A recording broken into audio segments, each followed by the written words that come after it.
It was always very important to me as a learner to understand the meaning of my favorite songs.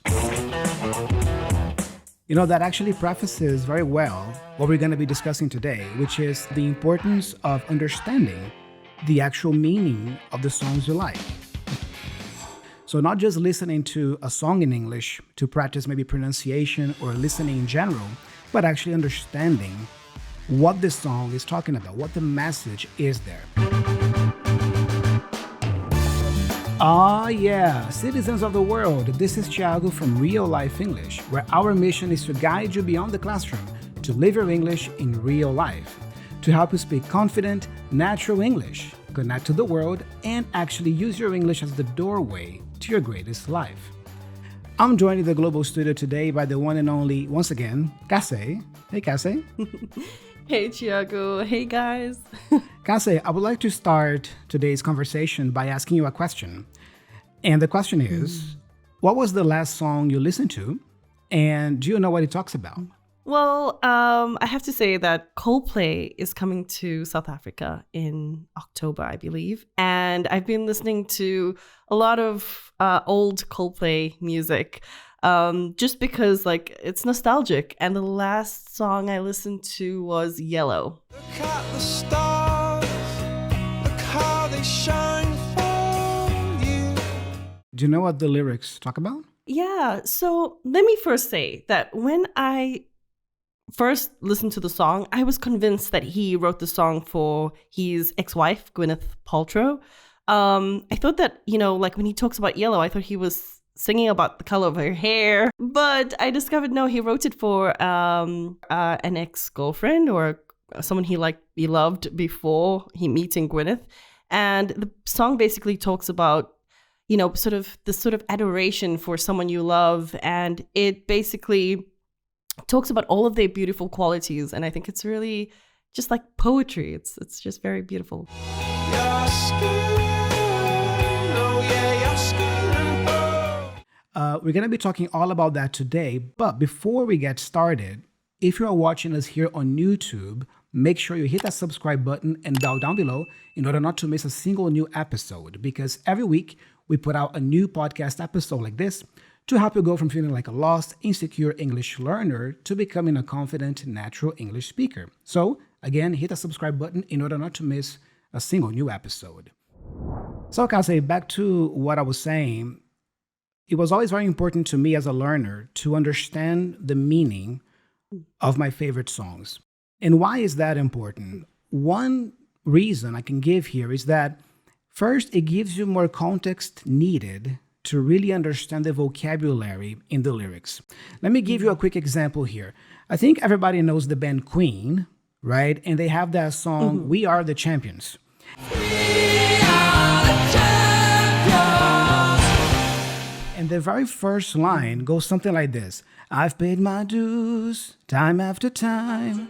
I've done my sentence, But committed no crime. So, if you look at the first line there, I've paid my dues. Maybe if you don't know this expression, you would have to look it up. But let me explain it to you here. When you pay your dues, you go through a series of obstacles and challenges in your life, and you successfully overcome them. So after that, you can say, wow, I've paid my dues to be where I am today. I've gone through a lot, and I'm still here, I'm doing well.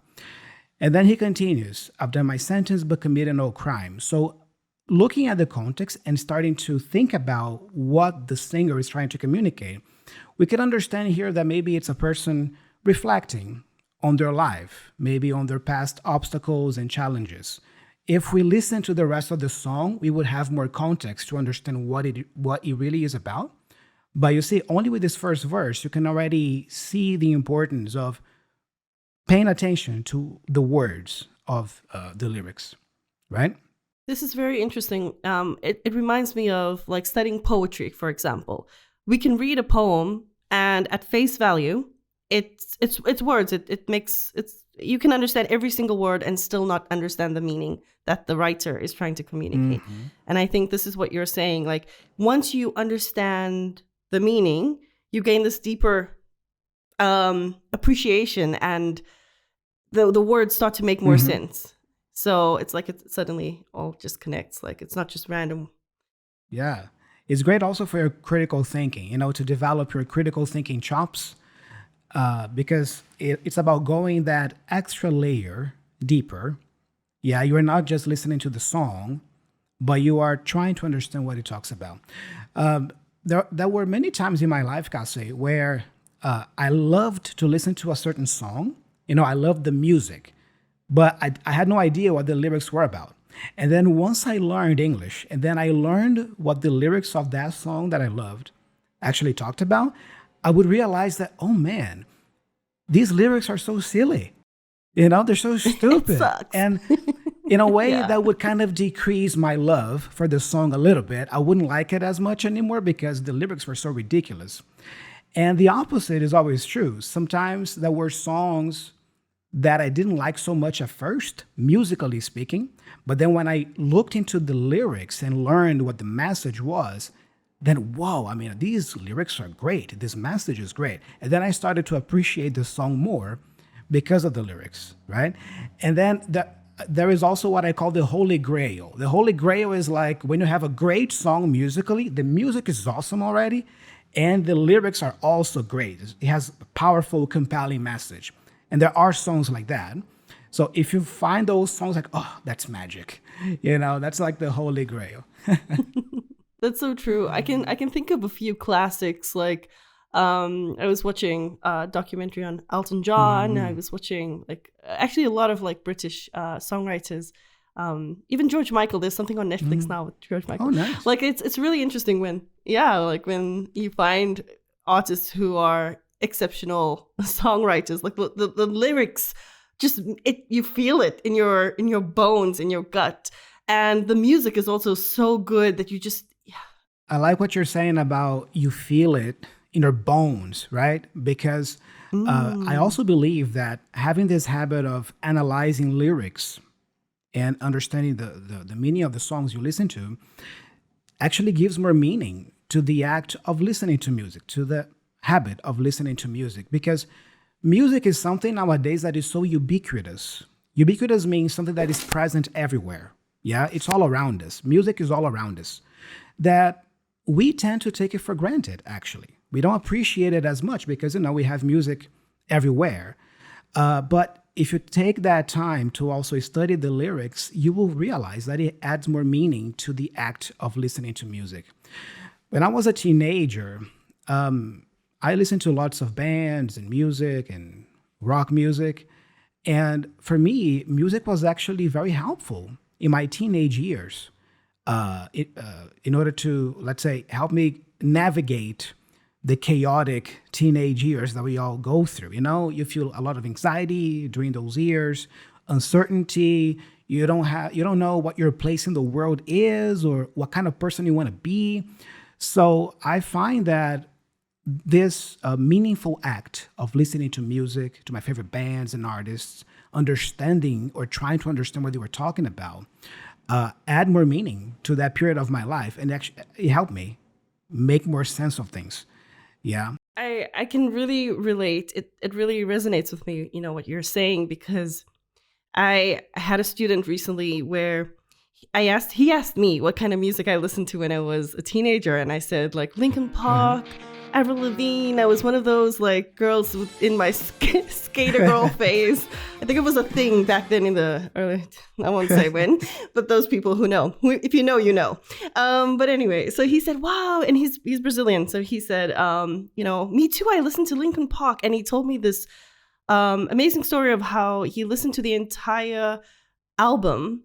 Anyway, it was one of the earlier Linkin Park albums, and he was saying that it helped him so much with learning English. He was on a tour, some kind of football tour with his school or something, and on the trip he listened to this entire album, and he says it helped him with his English because he kept listening to these songs on repeat.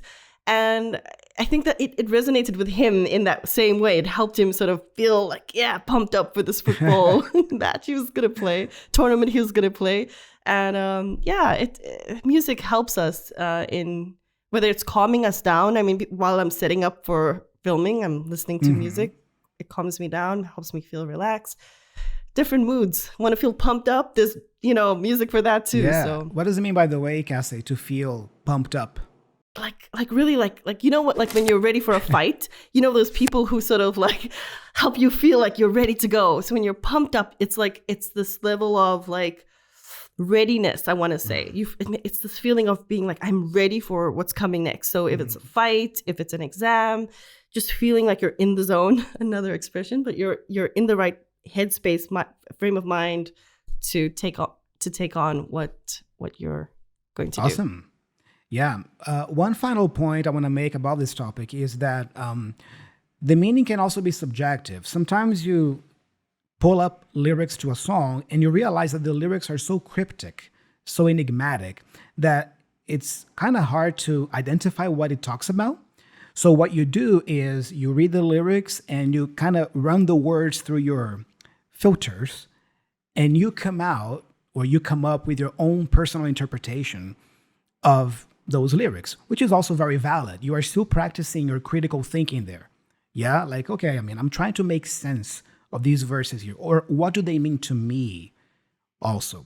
So it's important to mention that it can be subjective. Maybe it's not so black and white sometimes, especially talking about art or music in this case, right? Absolutely. I love that. And again, like I'm thinking about the song Yellow. Like to me, he had to have been talking about her hair. I was just thinking, he says, and it was all yellow. And I just thought that it was like, she looks like a ray of sunshine. But also I think like what you're saying about critical thinking, again, it sort of connects with this idea of it being like poetry. Like it's a piece of art. It's a piece of literature. Someone took the time to write it. It's their thoughts and their feelings that they put into those lyrics. And when you're reading poetry, it can mean something different to each of us. And it's the same with music. So I love what you're saying, because we can listen to the same song and have a totally different experience while we're listening to it. Actually, I thought it would be a cool idea for us to actually demonstrate it today, Cassé, with a song. We're going to be breaking down a popular song that I'm sure you guys out there know or have listened to it. We're going to be breaking down the lyrics and definitely some of the language and also some of the meaning that we get from reading the lyrics. But before we do that, I think now is a perfect time to give a shout out to one of our listeners. Okay, so this shout out goes to Olga, who says, "This is the best app for English learners I have ever seen. Literally, I had searched for such an app for 2 years. I listen to the Real Life podcasts while driving a car, cleaning my house, and even at work. And I love speaking to people around the world. Honestly, I already can't imagine my day without this app.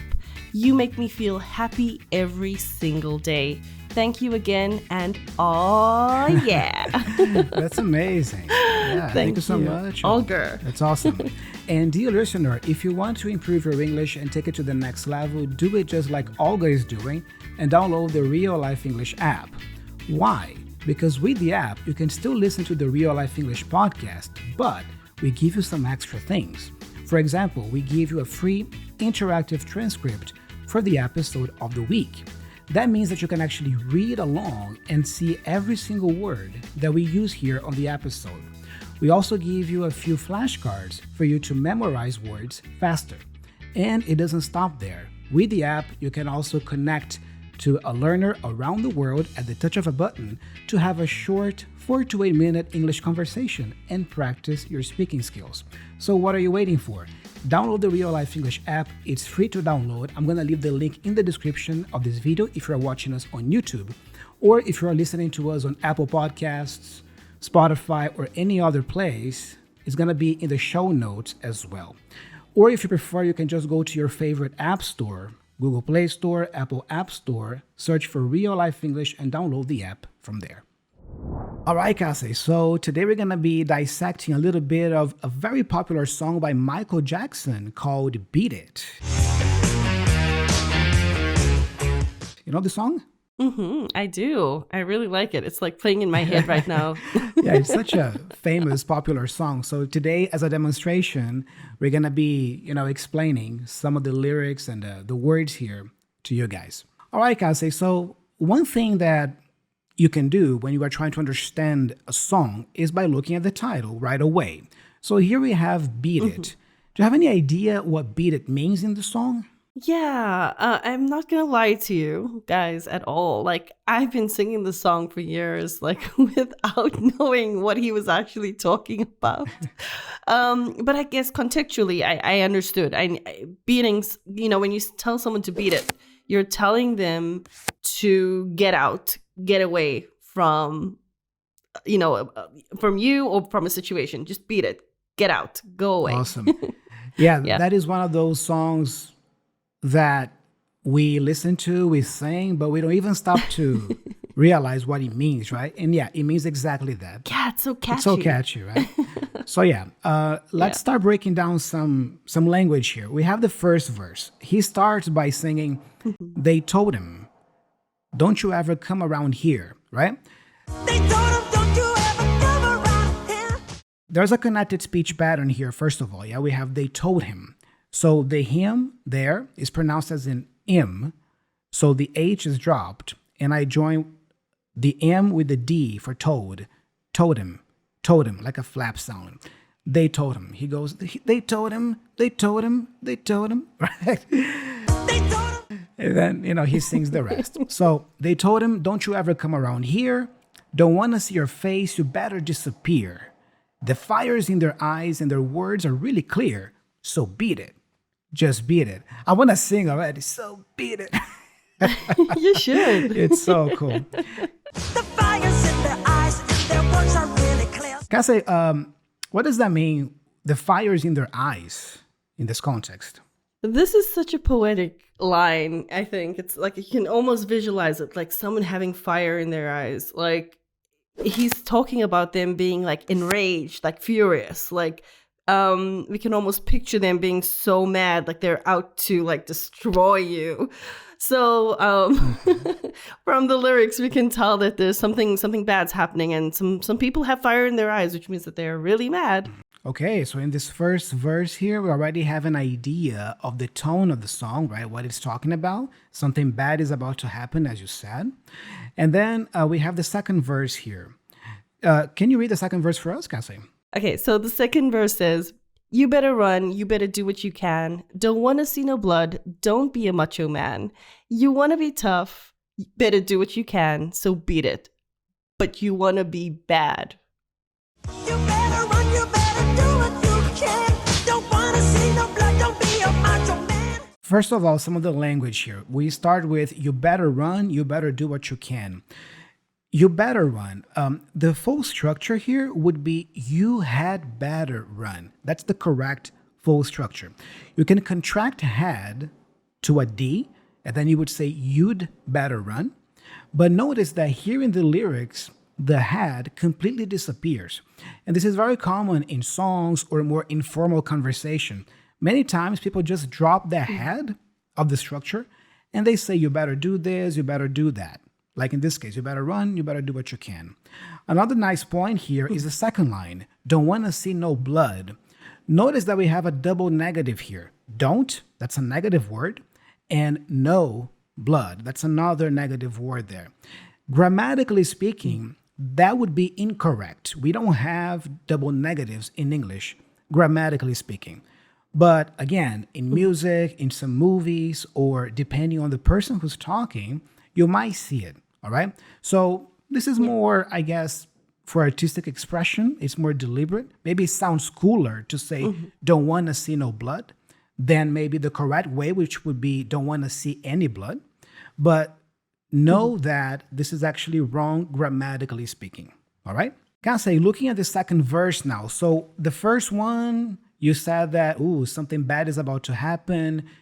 Some people have fire in their eyes. Looking at the second verse here, how would you build up the meaning here? What is it talking about? When he says, just beat it, no one wants to be defeated. I think this part is giving us an idea of what's going on. So when he says beat it, he's saying just walk away, get out of that situation. So think of someone like, instead of taking revenge, instead of fighting back, rather walk away. This is what he's saying.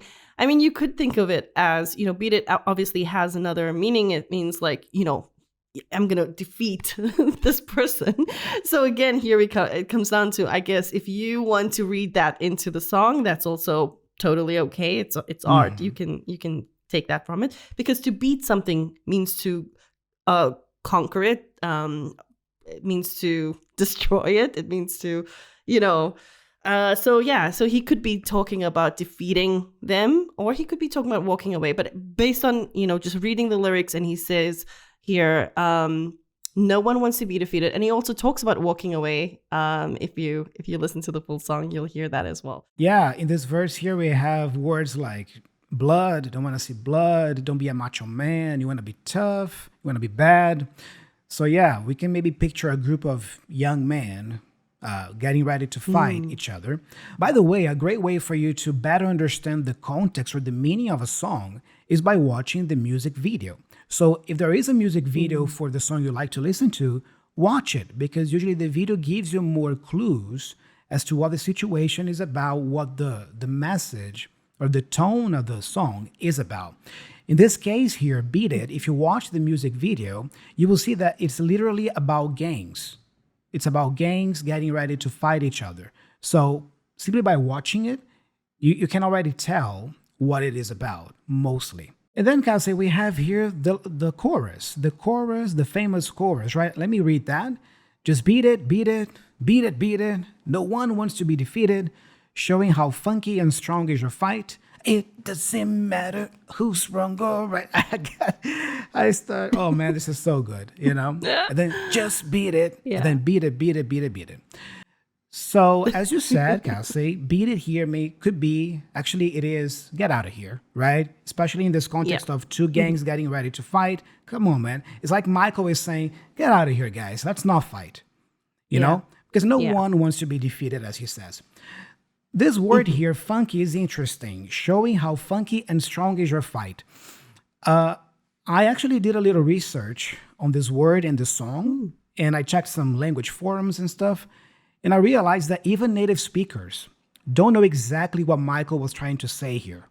Because, outside of the context of the song, the word funky here doesn't make much sense. It would be actually considered wrong. So one possible explanation that I saw, and I liked actually, was that funky could be related to the music, funk music, American funk music. And funk music has that quality of being more bad to the bone, like badass. You feel more badass when you're listening to nice funk music from the US, Yeah. So here, showing how funky and strong is your fight, maybe showing how badass, how cool and strong your fight is. That is a meaning here to the song that I think makes more sense, But yeah, it's one of those words that people are not really sure what Michael was trying to say here. But that's a pretty good definition, I would say, for this context here, especially considering the fact that the first albums by Michael Jackson were heavily based on funk music. Yeah, so he comes from that funk background as well. So, I think it makes sense to think about it this way. The third verse here, Cassé, could you read that one? Sure. So it says, they're out to get you. Better leave while you can. Don't want to be a boy. You want to be a man. You want to stay alive. Better do what you can. So beat it. Just beat it. They're out to get you, better leave while you can. So again, he's talking about he says here straight up, they're out to get you. So we know, it's a bad situation. They're out to get you. So what he does here is he drops the first T in out. So we hear ow and the schwa sound of the O in two. So we hear outer get you. So he pronounces the T in get as sort of a stop T. It's a lot softer than the others. So we hear out to get you. And Cassé, there is another line here that is really cool. And that's one of the cool things I think about using music to improve your English, because you get to notice these little nuances. For example, if you listen closely, he sings stay alive.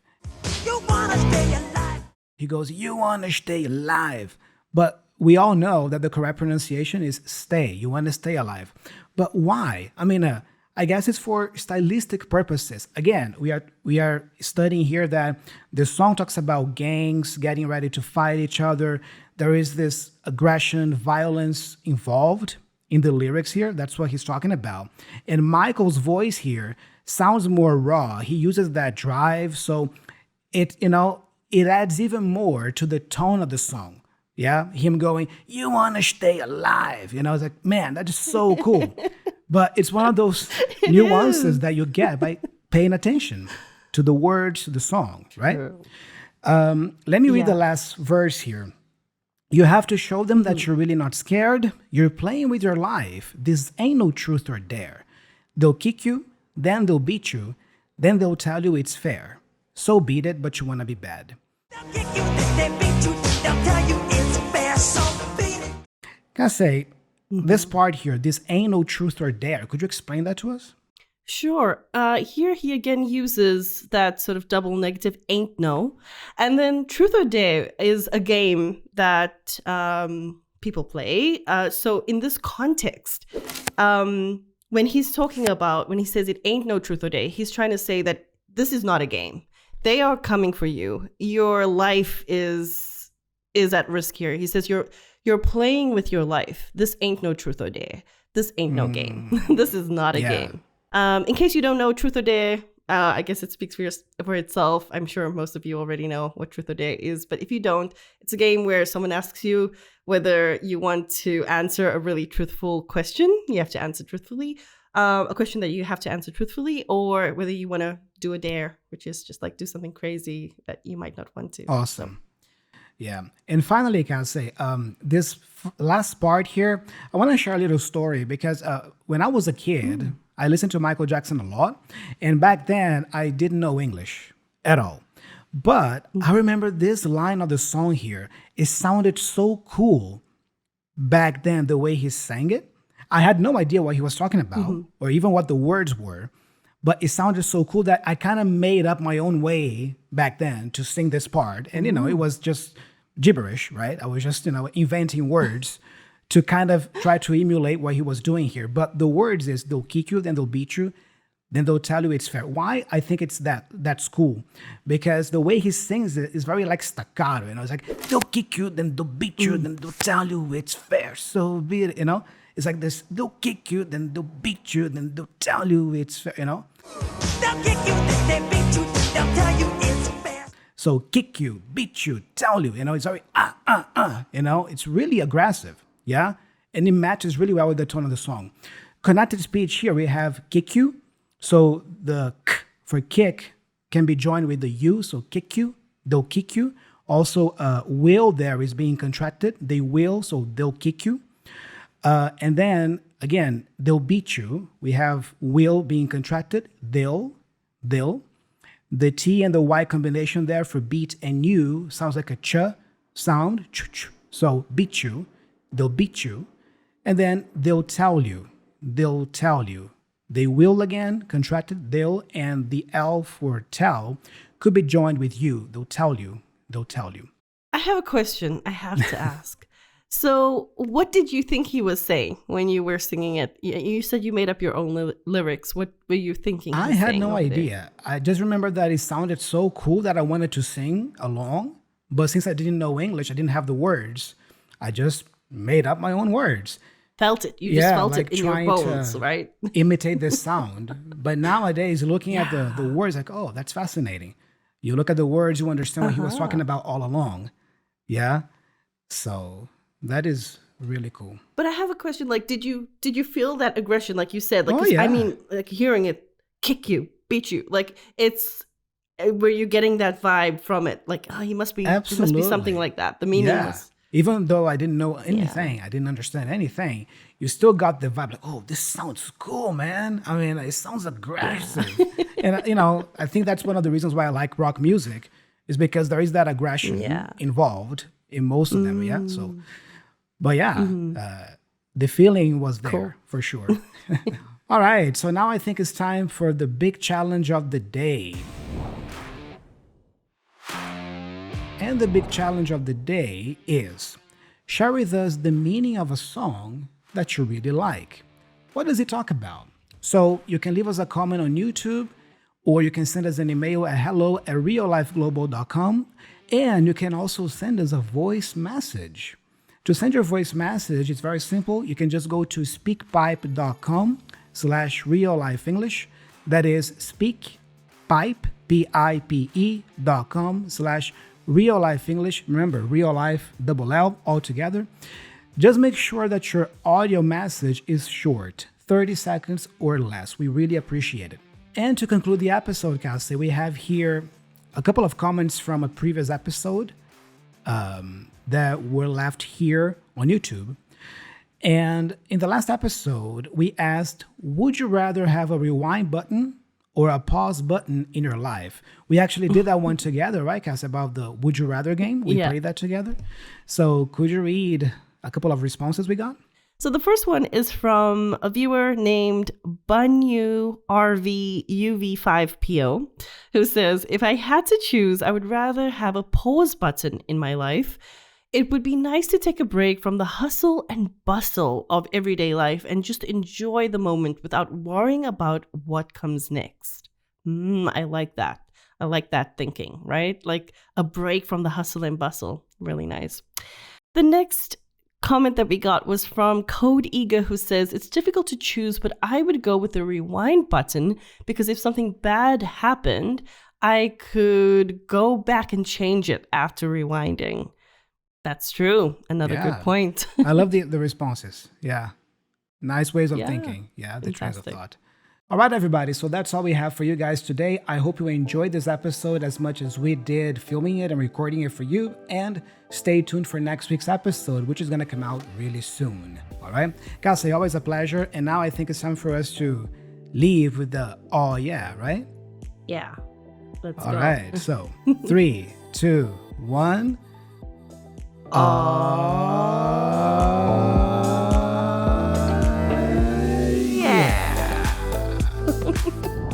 So today we're going to be talking all about stories and the importance of being able to tell stories. Stories have been part of humanity forever, and our brains are literally better designed to absorb stories, much better than simple facts and figures. But it begs the question, how do you tell good stories? Today we're going to be giving you some nice tips on how to tell good stories in English, and I'm sure you're going to like that.